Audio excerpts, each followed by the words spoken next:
In today's tutorial, let's do Bobble-licious pillows. These have the bobbles, and I'm going to be teaching you how to customize this for any size pillow that you would like. Welcome back to the Crochet Crowd as well as yarnspirations.com. I'm your host Mikey. Today we're going to be making Bobble-licious pillows, and you can go bold or you can go neutral. You can do whatever you want. These pillows are quite amazing and they work over top of a pillow form. Now this is a great little pattern. Now these pillows are quite massive. They're 20 inches in square, but I'm going to be teaching you today how to be able to customize it because maybe you don't want a pillow so big or maybe you even want a bigger one. Today I'm going to teach you how to be able to alter the size in order to have this pattern work for you. So let's go over the yarn, the hook, and I have a diagram of course to show you what is happening in this particular project. So today's yarn is Peyton's Canadiana. You're going to need a 5mm size H crochet hook today. Let me show you the diagram next, and I'm going to show you exactly how this thing is going to work out.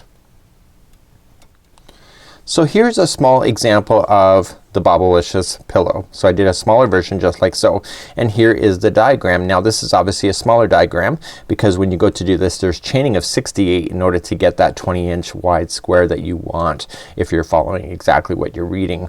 So what we have here is that we have the bobbles that appear, and the bobbles are in every other line. So one line is just strictly double crochet and the other line is single crochet with the bobbles, and you can see how it works out. Now what I really want to point out to you here when you're looking at this, do you see how you have 3?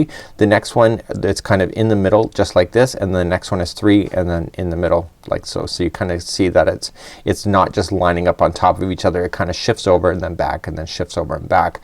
So when you go to look at the diagram like this, for example, this is a smaller version, and essentially you have your double crochets and you have, I put B, that's technically not a symbol in crochet, but I just put it just for argument's sake. So I put a B, this is where a bobble is, then there's 3 single crochets, a bobble, 3 single crochets, and then a bobble, etc. So when we come to the row number 4, you can see that we start off a little bit further into the project so that the bobbles will then be in the middle. So if you look at it really carefully, you see that the bobbles kind of just are lining together quite perfectly. So what do you need to do in order to change the size of this particular project? That's next. If you would like to change the size of this particular project, you have to chain in multiples of 4. There's no additional chains, it's just all multiples of 4. So everything is working in 4. So I basically took a measurement, and it turns out that about 4 of double crochets equals about 1 inch. So you can get a good idea. So if you wanted a 14-inch pillow, you could do 14 times 4, which is 4 double crochets, and that will give you the sense that you need on how many chains that you need to start off with. So the multiples are 4 in order to work this. So as long as you keep it in multiples of 4, you'll be able to have the bobbles all work out quite perfectly. So without further ado, let's grab our hook and some yarn, and let's do a small example together. I've got one side of the panel done. I'm gonna do the other now, and then I'm gonna show you how to put it together and then do the final rotation. So let's grab our yarn and make a slip knot. Okay, so it says in the instructions that we have to chain 68 if we're doing the 20-inch pillow, but if you're not and you want to do something smaller, and I'm gonna do a smaller example as well, is that we are going to chain in multiples of 4. So if you keep it in multiples of 4, it'll work out perfectly. So for myself, I'm going to do a small sample, so I'm only gonna do 16, and that's a multiple, right, of 4, which is 4 sets. So that's what I'm gonna do. So make sure you either chain 68 or do in multiples of 4. So 1, 2, 3, and 4, and just keep on going to the size that you need. And in my case I'm gonna go to 16. So when you get your chain done, hopefully it's still in multiples of 4. Mine's in 16 right now, and what we need to do is that the first row back that we need to go 4th chain from the hook. So we go 1, 2, 3, go to the 4th, and you're going to double crochet. So go into the back loop of that chain. It gives a nicer finish on the edge. Okay, so you're just gonna double crochet yourself all the way across the chain right back to the very start. Like this. Okay, so please double crochet yourself all the way back throughout your chain.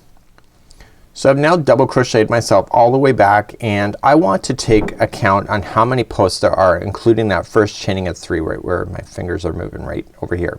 okay, right here. So I want to count, and I have a total of 14. You're gonna want to write that number down somewhere on your pattern.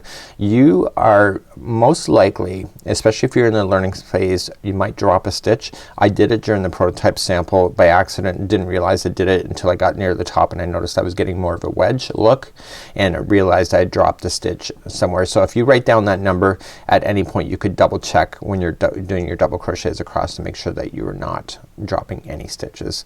Let's begin to move up to row number 2. So row number 2, we're gonna turn and work. So this will be the starting for row number 2 every time you hit row number 2. So this is part of the repeat pattern. To start row number 2, we chain up 1 and then we double crochet into the starting stitch. And then we single crochet into the starting stitch like that. So this stitch plus 2 more will be all single crochets. So 1 and 2. Okay, so the first one is single crochet, the second one is single crochet, the third one is single crochet. So you're gonna do that each and every time. The next one is a bobble. So the bobbles are basically 5 together double crochets. So let's show you how to do that. So you're gonna wrap the hook going into the next stitch, going in, yarn over, pull through 2 and hold. And you want to continue to do that until you get 6 of these loops on the hook. So yarn over into the same stitch, pull through 2 and hold. Yarn over, same stitch, pull through 2 and hold. So you have 4 loops now, you're looking for 6. Okay, and you continue to do it and you're gathering all those loops on the hook. Once you have your 6, yarn over, pull through all 6, and that is your bobble. So it doesn't look like a bobble yet until you do the very first one. So the next 3, so there's always gonna be 3 single crochets that separate these bobbles from each other. So the next 3 are going to be single crochet. So 1, 2 and 3. So you will have noticed when you did that the bobble just popped out of the back like this. So the next one now is a bobble. So let's do that 5 together. So just continue to do that until you get your 6 on the hook.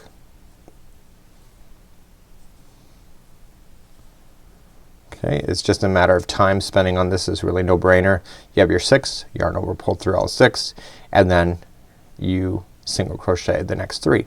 So 1, 2 and 3. And on row number 2 the next one is going to be a bobble as well. So just bobble it. So 1, 2, 3, 4 and 5. You have to do that 5 times, but you end up with 6 loops on the hook. And then the final 2 of this particular row will so yarn over, pull through everything, and then the final 2 are 1 single crochet each. Do not forget you have to single crochet into that turning chain, not into a gap, but actually into the chain itself. Okay, so let's turn our work and look. So you got 3 bobbles just like that. So let's move along and we're gonna go for row number 3. So rows number 3 and 5 are always the same. They're gonna chain up 3, 1, 2 and 3. Starting in the next one over, you want to double crochet. So you're just looking. So just look on top. You'll see all the stitch works here. Now the ones in the bobbles, the stitches will appear like it's kind of in behind. Just turn it around and you'll see exactly what's going on. So now you're just going to double crochet yourself all the way across, making sure you're capturing all of the stitches. I dropped my stitches because I accidentally missed one of these because I wasn't looking for it, how it was bending over toward the back side. So at certain points I would recommend that you just check to make sure that you have the right stitch counts when you count it across, like I kind of mentioned to you, to write down a number and to make sure you get it. So you're just gonna double crochet yourself all the way across. So you're going to notice that the bobble, when it does the bobble, is gonna kind of hang over some of this double crochet. So you're thinking to yourself, gee, there's a lot of extra gapping there. It doesn't look as close as the photo, and it does. It's just the fact is that these bobbles need to kind of lean over top of each other. When you get all the way to the end, make sure you do single or double crochet right to the very end. And that was row number 3. Turn and work and go for row number 4. So row number 4, the bobble is gonna start further. So it's gonna start in between the first 2 here, and then in between, and then so on and so on. So this time here is that we just continue to go along. Okay, so we chain 1 and we single crochet this one plus 4 more. So the next 4 are going to all be single crochets. So that was 2, 3, 4 and 5. So there's got to be a total of 5 single crochets, and if you turn it around you can kind of see the next one is going to be right in between the two bobbles here. So then we're going to bobble into this one. So just like the other one, we're going to continue to bobble with 3 single crochets all the way until the very end of the row. Okay, you're looking for your 6 on the hook, yarn over, pull through all 6, and then single crochet in the next 3. So 1, 2 and 3. So the next one here is going to be a bobble again. So you're going to continue to bobble all the way across the row.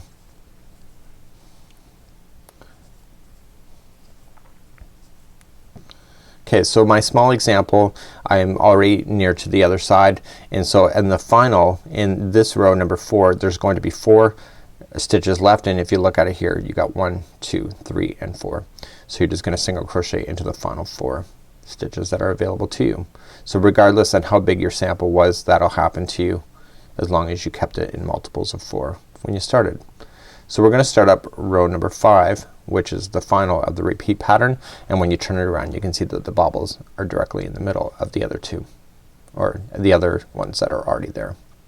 Let's begin number 5. We're going to chain 3, 1, 2 and 3. This is like row number 3, is just double crochet, and you're just gonna double crochet yourself all the way across. So the repeat pattern for this whole thing is that rows number from 2 all the way to 5 are being repeated over and over, and so you're doing that so that you get the bobbles to be offset from each other, and it just really kind of works out easily, to be quite honest with you. So what I'm gonna do is that you can continue to work on your pillow to get to the size that you want, and it's really quite easy. You just kind of lie down and try to get it to a close square. Use your measuring tape if you have to, and what I'm going to do is that I'm gonna get it to the similar size to what is already existing here, and then I'm gonna show you how to put them together and fasten them together, and then I'll show you how to do the final trim, which is quite amazing. So I'm gonna leave the rest of that for you, so please go back to row number 2 and then continue 2, 3, 4 and 5. So continue row 2, 3, 4 and 5, 2, 3, 4 and 5 until you get to the size that you would like, and when I come back I'll show you how to join these. So now I have 2 panels complete. Okay, so I want to kind of match them. So I don't want to make sure that they go together like this. I want to keep it so that the lines are going in the same direction. So what I want to do is that I want to turn these so that they're opposite to each other, so that the bobbles are facing outwards, so that the interior has no bobbles in there. And what we're going to do is that we're going to start on any corner that we wish. You just got to make sure when you go all the way around you don't go all the way around without putting in your pillow form first. But let's grab our yarn and let me show you how to put these together. So grabbing our yarn, we create another slip knot, and we're gonna go into a corner space. So we're just gonna go into corner of 1, so just right into a corner, okay, of 1, and then we go on to the other one. So the same position but in the other one, and we wrap the yarn, pull it through, okay, and we're gonna chain 1 to start. So what we're going to do, we're just gonna evenly space it. So in the sides here there's really no obvious spaces for stitches, so you just have to equally space it. Whatever you do on the front one you have to kind of match it to the second one and behind. I would recommend that you do not go into any major spaces. So don't go into, like for example here, don't go into underneath this gap, go right into a chain itself, because if you do that it's gonna open that up and you're gonna see the pillow form quite obviously on the corners. So you just want to stick to the going into portions of the chain on the outside.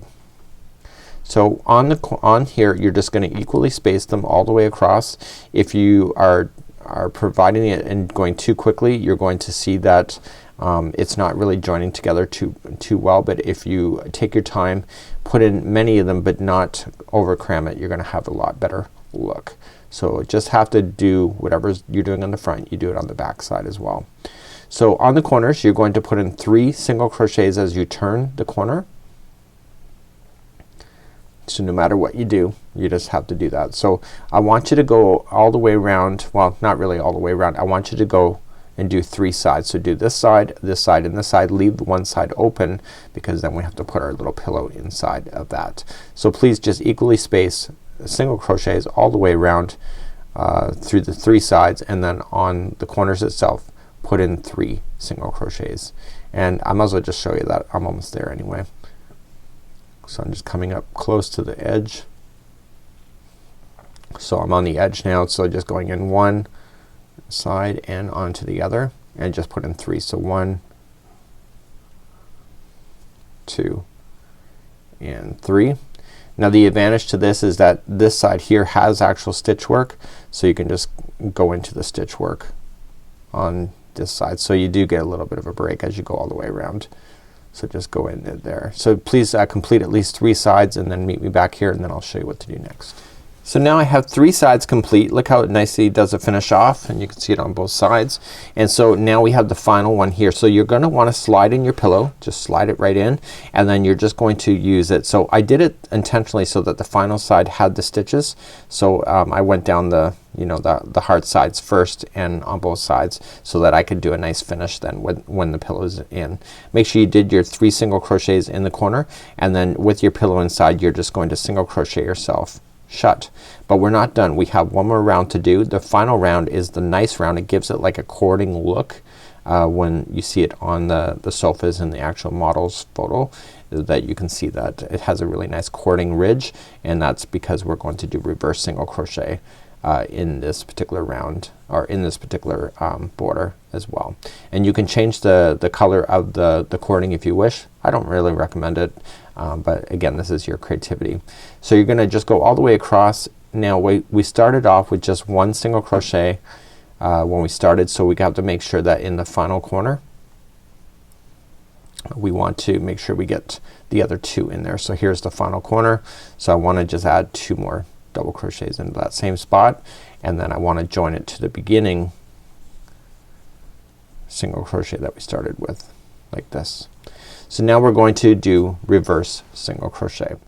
So the final border is reverse single crochet. It gives you that cording look. So what we just do is that we chain up 1 and we go in reverse to what we're automatically doing. So we're gonna come into the stitch right before it, going in, yarn over, pull through, and then yarn over, pull through 2, and then we go backwards. So go into the next stitch before, yarn over, pull through. So let me go a little slower. So in, yarn over, pull, and then through 2. So instead of going forward, we're going backwards. This is also called the crab stitch. And what this is going to do, it's going to create this beautiful little cording look, just like you see here. It would even look cooler with the different color if you really wanted to. It's up to you. It's your creativity, your yarn. And so even on the corners, you're just gonna follow into every stitch, so you don't have to add any extras to the corners. You just go into every stitch that's available to you all the way around. So I'm turning the corner naturally, so I'm not adding anything, and it just automatically just follows around perfectly. You see that? So please do the reverse single crochet all the way around, and I'll meet you at the end of this and we'll finish off for today. When you get all the way back around, you just have to slip stitch to the very beginning, just like that. And what I'm going to do is that I'm going to just leave an extra long tail, and I'm gonna trim, and I'm gonna grab a darning needle. So I'm gonna pull up on the hook first, just yarn over, pull through like this, and then just put this strand through a darning needle. Now the best way to lock in the strand at the end is to go in 3 different directions, and how we do that is that we're just watch. So you're gonna go across underneath some fibers, so a nice sharp darning needle does a great job here. Go across. Don't try to get on the top of this so that you ruin it. Then just come back in the same direction into a different path, so going through different fibers, and then go back one more time into a different path. So just get into a little bit different areas, and you can safely trim it. So your pillow can never stretch in 3 different directions at one time, so this string should never ever pop out on you. Okay, so this is what your pillow would look like. Just pretend it was all stuffed with a pillow. Just get rid of any tails that you may have in this particular project, but it looks really quite amazing, and you have a great accent piece for your particular sofa. Until next time, I'm Mikey on behalf of the Crochet Crowd as well as yarnspirations.com. Enjoy your new pillow, and we'll hopefully see you again real soon. Bye bye.